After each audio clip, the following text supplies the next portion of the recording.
Mnamo tarehe 14 Disemba mwaka 1990, Baraza Kuu la Umoja wa Mataifa liliteua Oktoba 1 kuwa ni siku ya kimataifa ya wazee katika azimio la 45/106. Hii ilitanguliwa na mipango kama vile mpango wa kimataifa wa Vienna wa utekelezaji wa kuzeeka ambao ulipitishwa na mkutano wa dunia wa mwaka 1982 juu ya uzee na kuidhinishwa baadaye mwaka huo na Baraza Kuu la Umoja wa Mataifa. Mwaka 1991 Baraza Kuu lilipitisha kanuni za Umoja wa Mataifa kwa wazee kwa azimio la 46/91. Mnamo mwaka wa 2002 mkutano wa pili wa dunia wa kuzeeka ulipitisha mpango wa kimataifa wa utekelezaji wa miradi juu ya uzee ili kukabiliana na fursa na changamoto za kuzeeka kwa idadi ya watu katika karne ya 21 na kukuza maendeleo ya jamii kwa kila kizazi.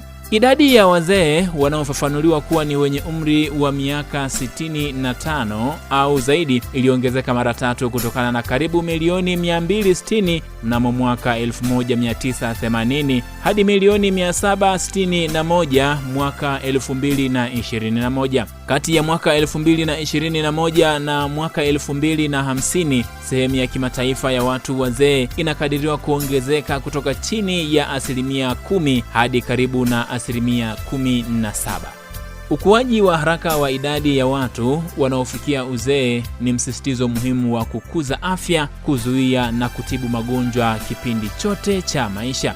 Katika jamii zilizo na idadi ya watu wanaozeeka, ni muhimu kuzoea idadi inayoongezeka ya wazee ambao wana anuai ya uwezo wa utendaji, uwezo wa utekelezaji wa majukumu muhimu na kushiriki katika shughuli za kila siku. Hauathiriwi tu na uwezo wa asili ya mtu, bali pia na mazingira ya kijamii na kimaumbile anamoishi. Mazingira ya usaidizi yana jukumu muhimu katika kusaidia watu wazee kudumisha viwango vyao vya shughuli na uhuru wanapoendelea kiumri. Maadhimisho ya siku ya kimataifa ya watu wazee mwaka 2025 yamebeba kauli mbiu isemayo wazee wanaoendesha hatua za mashinani na ulimwenguni, matarajio yetu, ustawi wetu na haki zetu. Inaangazia jukumu la mageuzi la wazee katika kujenga jamii zinazostahimili na zenye usawa.